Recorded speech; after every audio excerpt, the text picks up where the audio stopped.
各位主內嘅弟兄姊妹，我哋而家一齊嚟做四旬期第3週嘅反省。咁我哋嘅經文咧係根據四旬期第2主日嘅經文嘅。呢個嘅主題咧，我覺得咧可以講係希望或者係仰望。首先咧喺第一篇讀經咧係創世紀15章嘅，咁咧就係天主咧同亞巴郎咧係立約嘅。當天主咧帶住亞巴郎去到外邊，佢話：你仰觀蒼天，數點星辰，你數唔數得清啊？跟住又話你嘅後裔就會咁樣咁多，好似啲星咁多噶啦。亞巴郎咧就相信咗天主，天主咧就以此算為亞巴郎嘅正義嚇。嗱，咁我哋好多人咧都會覺得天主咧就帶亞巴郎去睇星星，哇咁多星星，咁你嘅後裔好似星星咁多。咁應該係信得過啦，係咪啊？但係咧，當我哋喺呢個經文度繼續讀嘅時候咧，就講天主咧就同亞巴郎立約咯噃。咁當時佢哋立約咧就係要將啲一隻3歲嘅母牛啦、3歲嘅母山羊啦、3歲嘅公綿羊啦、一隻斑鳩同埋雛鴿將佢剖開。咁啲雀咧係唔需要剖開嘅，但係嗰啲母牛啊、山羊啊、公綿羊都要剖開。咁咧就立約嘅人咧就喺剖開嘅動物嘅中間行過，咁咧就起誓嚇。咁如果咧邊一個唔遵守呢個盟約嘅話咧，佢嘅下場咧就好似被剖開嗰啲動物一樣嘅。嗰時咧係幾時做呢件事咧？佢話當日落天黑的時候，就有冒煙的火爐、燃着嘅火炬由那些肉塊之中經過啦。咁嗰一日咧，上主就與亞巴郎立約，佢話：我要賜給你後裔的這片土地，就是從埃及河直到幼發拉底河。嗱，咁即係話咧，天主同亞巴郎立約，佢就自己真係咧行過咗嗰啲剖開嘅動物啦。咁但係嗰時係個時間咧係當日天黑的時候喎，嚇。咁即係話先前帶亞巴郎出去睇星星嗰時就唔係夜晚嚟嘅，因為夜晚係後嚟大家整盟約剖開啲動物先至係夜晚日落啊嘛。咁所以當佢帶佢睇星星時咧，個日頭係未落嘅。咁換言之咧，亞巴郎咧乜嘢都睇唔見啦，一個星星都睇唔見，因為嗰時係中午啊嘛。所以希望係咩嘢咧？希望就係好似希伯來人書11章第1節，佢話信德是所希望之事的擔保，是未見之事的確證。即係你個希望係咩嘢咧？就係你睇唔到，你都相信呢個咧就係你嘅信德，呢個就係你嘅仰望啦。咁咧，大家聽完呢個創世紀15章嘅天主同亞巴郎立約睇星星係咪？大家都會話啦，亞巴郎梗係得啦，佢有信德啊嘛，信德之父嚟噶嘛。因為對比我嚟講啦，咩都睇唔見，我點信啊？係咪啊？咁啊，呢度都係講得啱嘅。其實亞巴郎能夠冇睇到星星都信咧，其實佢係同天主個關係咧已經係深深咁建立起嚟噶啦。嗱，咁我哋睇下喺創世紀18章咧，亞巴郎咧就係為索多瑪同哈摩辣求情，因為索多瑪同埋哈摩辣咧。嗰啲人罪大惡極啊嘛，所以控訴佢哋嘅聲音好大，所以天主咧就要去毀滅呢兩個城市。咁所以咧，天主嘅3個使者一齊咧就去到索多瑪同埋哈摩辣啦。咁亞巴郎咧就求情啦，喺23節18章23節，佢話：你真是要將義人同惡人一起毀滅嗎？如果城中有50個義人，你會唔會毀滅啊？會唔會為咗呢個義人赦免嗰笪地方咧？咁佢話：你唔好將啲義人同惡人一齊毀滅啊！你係因為你係審判全能嘅主，你要公義啊！咁天主就答咯，佢話：如果我喺索多瑪城揾到50個義人，我就赦免啦。咁後嚟咧一路講價喎，講到10個。咁我哋知道，即係其實連10個都冇啦。咁我哋可以睇到咩嘢咧？睇到就係亞巴郎同天主嘅關係好密切噶啦，已經佢有膽啊，去同阿天主講價喎，討價還價。咁希望天主咧會慈悲赦免嗰啲人。咁天主以後係慈悲喎，都俾佢哋機會好願意俾機會。所以咧，呢個係第一次我哋睇到咧一個例子，亞巴郎咧同天主嘅關係真係老友記嚟嘅。第二咧係19章，19章咧就係因為亞巴郎嘅緣故咧，天主咧就俾住喺呢個索多瑪嘅羅特咧，俾佢逃走啦。咁喺19章22節咧，個使者就對羅特佢話：你快啲走啦，你快啲走啦嚇！如果你唔快啲走咧，我係唔能夠咧即係降啲硫磺落去個索多瑪同埋哈摩辣嗰度嘅。所以咧羅特咧就同埋佢屋企人咧就逃難去到個城咧叫做左哈爾嘅嚇。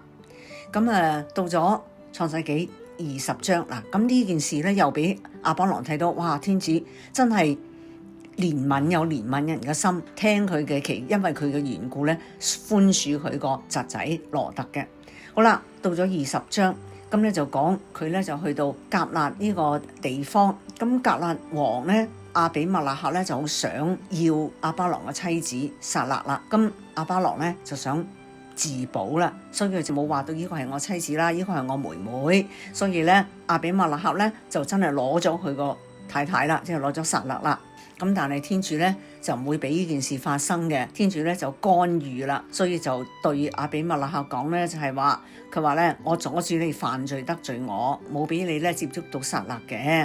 嗱，而家咧你將呢個女人咧還翻俾亞巴郎，因為佢係一位先知，佢咧將來都要為你轉求，你先可以生存嘅。即係話咧亞巴郎由呢件事咧睇到，哇！原來自己咁自私啊，自保，但天主咧都點啊憐憫佢喎，憐憫撒辣喎，使到佢能夠將來咧有你誕生呢個獨生子依撒格，使到天主救恩嘅計劃咧係能夠開展喎。嗱，咁所以呢啲嘢咧都係使到亞巴郎咧即係對天主嘅嗰種嘅慈悲啊，嗰種嘅忠誠啊，深深咧係建立起嚟嘅。去到創世紀21章咧就依撒格誕生啦嚇，咁就當時亞巴郎咧已經係100歲，咁佢所希望嘅嘢已經係實現嚇，咁撒辣咧就生咗依撒格啦。佢仲話：天主使我笑，凡聽見的也要與我一同笑，因為依撒格就係歡笑嘅意思啦。咁我哋可以睇到咧，就係亞巴郎咧能夠喺信仰嘅旅程之中咧，或有希望，或有仰望，或有信德，係因為乜嘢嘢？因為佢同天主咧建立一個好嘅關係。佢最初第12章同初聽見天主召叫佢，佢叫天主做至高者天主。等到經歷亞比麥勒客嘅事件之後咧，佢叫天主做永恆嘅天主啦。咁啊，到咗哈加爾咧逃走啊，後嚟又翻去嗰度嘅時候咧，佢就叫天主做咩咧？做信實嘅天主，同埋看顧人嘅天主。咁呢啲咧就代表咩咧？亞巴郎對天主嘅了解咧，同埋個關係咧係越嚟越深入嘅，所以佢對天主咧有唔同嘅稱號啊，係比較一個遠離啲嘅叫做至高者、永恆，慢慢到貼身啲嘅叫做信實嘅天主，同埋係看顧人嘅天主。咁呢啲咧就係一個好信仰嘅關係，對天主越嚟越信靠，越嚟越認識，咁就係佢能夠希望、能夠仰望同埋能夠放手嘅基礎啦。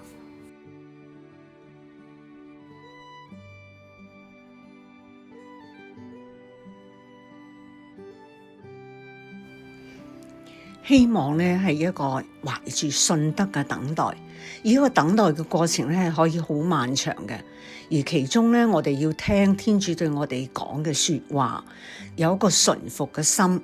可能我哋做嘅回應咧唔係我哋最想做過一樣嘢，但係都要懷住呢一個順服嘅心咧，有呢個面對艱難困苦咧去回應嘅。咁我哋而家咧就睇下哈加爾嘅例子。嗱，喺創世紀15章咧，天主咧就同亞巴郎立約嘅，天主咧就話俾亞巴郎聽咧，佢會有一個親生仔做佢嘅後裔。喺16章咧，亞巴郎咧就85歲，妻子撒辣咧就75歲，咁啊覺得妻子已經太老，真係冇可能生仔噶啦，咁所以咧撒辣咧就做咗一個決定，佢就叫亞巴郎咧親近佢嘅婢女哈加爾啦。咁呢個係一個喺埃及嚟嘅人嚇，咁佢親近咗佢之後咧，真係懷咗孕喎。哈加爾懷孕之後咧，佢咧就梗係好驕傲啦，佢就俾啲面色咧佢個主母睇，所以撒辣咧就梗係唔中意啦，所以就同亞巴郎講，佢話我而家受氣啊，受羞辱啊，呢啲都係你嘅過錯，咁你而家認為而家應該點做啊？咁亞巴郎咧就同佢個妻子話，佢話你個婢女咧係你嘅。你中意點做就點做啦。咁於是撒勒伊咧就虐待哈加爾啦，咁哈加爾咧就逃跑啦。哈加爾逃跑咧，就跑去個曠野入邊啊。咁樣當佢去到呢個水井旁邊嘅時候咧，天主嘅使者咧就向佢出現啦。咁就同佢講，佢話撒勒伊嘅婢女哈加爾，你喺邊度嚟？你而家又想去邊啊？咁佢話我係從我主母嗰度逃出嚟嘅。咁但係上主嘅使者就同佢講，佢話你要翻你主母嗰度，屈服喺佢嘅權下啦。咁但係咧，使者又應承佢話天主咧會使到你嘅後裔繁多嘅，多到不可勝數。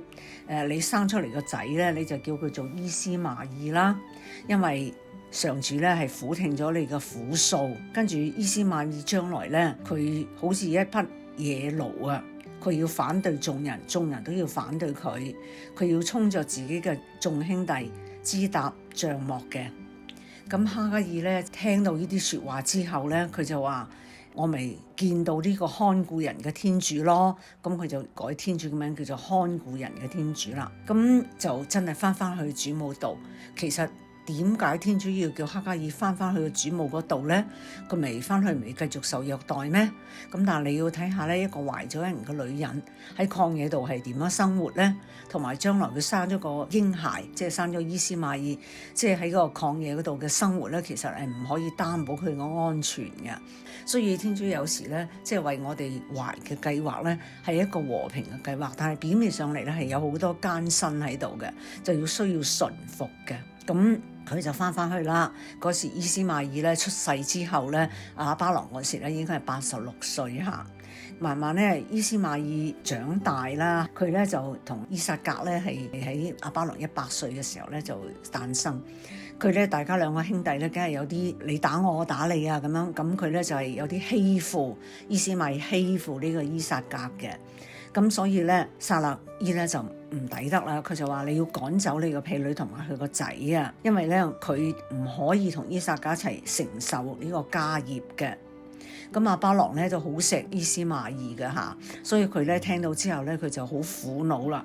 咁但係天主咧就喺創世紀21章咧就啟示佢話：你咧唔使苦惱嘅，撒勒伊叫你咁樣做咧，你就聽佢講啦咁樣樣。咁呢個仔咧，伊斯瑪爾咧，我都會祝福佢嘅，佢都會成為一個大民族嘅。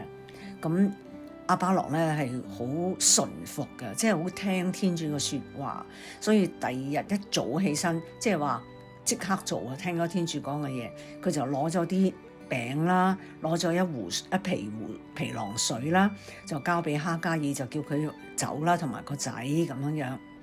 咁哈加爾咧就喺個曠野度行，一路行迷咗路啦。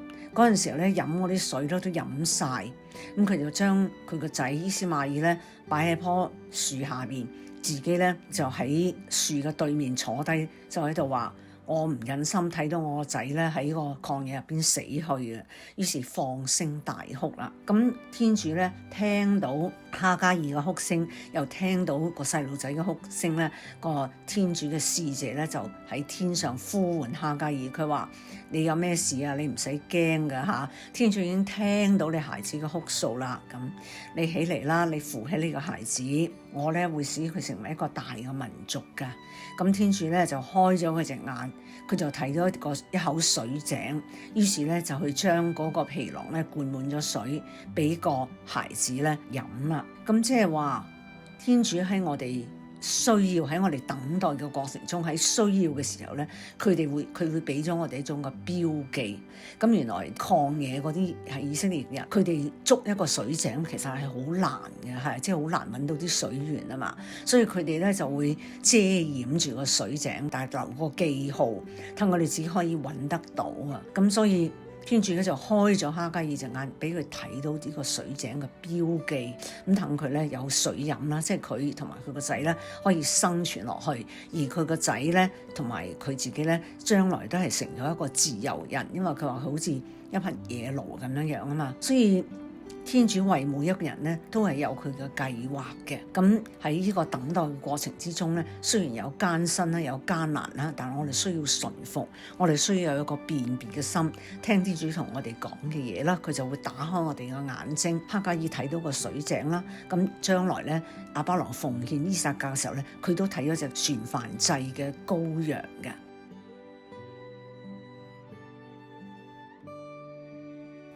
咁喺我哋懷着希望等待嘅時候咧，天主咧會知道我哋嘅軟弱咯，知道我哋咧個心咧成日都唔夠順服咯，所以佢咧係會嚟堅強我哋嚇，俾力量我哋，使我哋咧能夠時都懷住信仰去仰望佢。喺呢個希望嘅過程之中咧，係堅持我哋嘅持守同埋忍耐。咁四旬期第3主日嘅讀經就係路加福音第9章嘅28至36節，就係耶穌顯聖容啦。咁我哋知道咧，耶穌顯聖容咧，佢帶住伯多祿、若望、雅各伯上山祈禱嘅時候咧，係改變咗個容貌。呢件事係幾時發生嘅咧？係佢向啲門徒預告咗，佢將會去耶路撒冷，佢將會咧呢個受苦難，係咪啊？就會受死，但係將來復活咁樣。咁啲門徒其實係一啲都唔明白耶穌講啲乜嘢，佢哋係好希望耶穌咧係默西亞，係心目中嘅默西亞，就會帶佢哋復國嘅。咁點解會而家講到話會受苦難啊咁樣？所以個心入邊係非常之驚慌嘅嚇。咁所以耶穌咧知道佢哋等待佢復活嘅過程之中咧，係有好多嘅恐懼，係好多不了解啊。所以咧佢係顯聖容咧去堅強佢哋嘅心。咁嗰時嗰啲門徒咧去到見到耶穌嘅面容咧改變啦，佢衣服咧潔白發光啦，仲有咧有2個人，一個係梅瑟，一個厄里亞，同耶穌喺度講話啦，即係嗰啲係代表先知，佢哋咧都喺光耀之中嘅，佢哋咧就講論耶穌嘅去世啊，即係佢要喺耶路撒冷完成嘅事。咁呢啲係咪俾個門徒咧好大嘅鼓勵，係咪啊？即係知道啊，原來咧耶穌去耶路撒冷，佢嘅死亡復活咧，其實係救贖嘅大業嘅完成咯，係光榮天主嘅事。咁所以佢哋其實咧係唔明白，不過咧係呢個印象喺將來耶穌真係受死受難嘅時候咧，佢哋係會增加到佢哋嘅信心嘅。咁所以當伯多祿咧見到呢個異象嘅時候咧，佢就話：老師，我們在這裡真好，讓我們搭3個帳幕，一個為你，一個為梅瑟，一個為厄里亞。佢都即係覺得好幸福啊！嚇，即係有先知同埋耶穌同埋佢哋一齊，又講論到咧耶穌嚇將來咧係要點樣受光榮。咁但係佢即係覺得哎呀留住呢個時光啦，所以佢話我哋搭3個帳幕啦咁樣。不過咧，喺呢個時間咧，就有個雲彩咧遮蔽咗耶穌、梅瑟同埋厄里亞嘅，啲門徒咧就好驚啦嚇。咁但係咧，天主就向佢哋作出啟示，佢話：這是我的兒子，我所揀選的，你們要聽從他。後嚟耶穌就同佢哋一齊落山啦，叫佢哋咧守秘密。耶穌顯聖容咧係喺門徒非常之惶恐啊嚇，唔明白嘅時候，同埋要面臨更大考驗嘅時候咧，耶穌咧行咗呢個奇蹟俾佢哋睇，堅強佢哋嘅信心，同埋天主咧直情親身去講俾佢哋聽，耶穌就係佢嘅愛子，佢做嘅嘢咧，你哋要順從。咁我諗咧，我喺我哋嘅信仰嘅歷程入邊咧嚇，都係一樣嘅。我哋咧係喺個漫長嘅等待嘅時候咧，有時候咧我哋需要好似哈加爾咁樣去順服咯嚇。有啲嘢我哋係唔想做，但係天主啟示我哋必須去面對嘅嗰種嘅挑戰，或者面對嗰種嘅艱難，我哋應該堅持落去。而佢咧喺重要嘅時候咧，佢會俾我哋嘅標記，好似哈加爾睇到水井，而耶穌佢嘅容貌嘅改變咧嚇，顯聖容咧，更加係真係咁樣向我哋做咗一個非常之有力嘅擔保啦。就喺我哋彷徨啊、害怕喺嘅等待之中咧，天主係會親身嚟堅強我哋嘅，會啟示我哋，重振我哋嘅信心。所以咧，呢啲都係天主俾我哋喺信仰歷程上懷住希望等待時嘅一個嘅保證。所以咧，斐理伯人書3章20至到4章1咧，保祿咧就同嗰啲弟兄姊妹啊講，佢話你哋要記住，我哋嘅家鄉而是在天上，我哋等待主耶穌基督，我哋嘅救主從那裏降來。佢必要使一切屈服於自己的大能，改變我哋卑賤嘅身體，相似他光榮的身體。所以各位親愛嘅懷念嘅弟兄姊妹，我嘅喜樂，我嘅冠冕，我可愛的主位，我哋應該屹立在主前。我好想你記住保祿對我哋嘅勸勉嚇，將來咧我哋所有嘅苦難咧都會過去，我哋呢個可朽壞嘅身體咧會好似天主耶穌光榮嘅身體嘅。仲有咧，我哋應該點樣喺等待嘅過程咧？我哋應該屹立在主前。我哋係軟弱嘅，我哋係冇能力嘅，但天主點咧？天主係會俾力量我哋，係會鼓勵我哋，好似耶穌鼓勵嗰啲門徒，就改變佢容貌，讓佢哋睇到光輝嘅一面，讓你睇到將來嘅榮耀，同埋咧就我哋會聽到天主同我哋嘅保證啦，就話你跟隨耶穌就可以啦，因為耶穌就係天主嘅愛子，即係天主佢自己啊嘛。所以咧，我哋而家咧，我哋喺呢個四旬期嘅等待，其實就係我哋人生信仰歷程嘅等待嘅一個嘅縮寫啦。所以我哋喺呢度咧，我哋要點樣咧？我哋就要懷住信心，聽到天主對我哋嘅鼓勵，對我哋嘅支持，我哋一齊嚟讚美佢。我哋一齊睇聖詠27首嘅。上主是我的光明，我的救援，我還畏懼何人？上主是我生命穩固的保障，我還害怕何人？上主，求你俯聽我的呼號，上主，求你憐憫我，垂允我。論及你，我心中時常在想，你應該尋求他的儀容。上主，我在尋求你的儀容，求你不要向我掩住你的面。你發怒時，不要將你的僕人趕散，你向來就是我唯一的救援。不要棄我於不顧，我深信在此活人地區定會享見上主的幸福。你要鼓起勇氣期望上主，你要振作精神期望上主。讓我哋一齊喺度向天主祈求，讓天主不要棄我哋於不顧，讓我哋承認天主係我哋唯一嘅救援。我哋咧一定係要鼓起勇氣期望上主，振作精神期望上主。好啦，四旬期第3週嘅反省咧，我哋就做到呢度啦。呢個咧就係我哋懷住信德去希望，懷住忍耐持守同埋順服，喺信仰嘅歷程之中繼續仰望上主。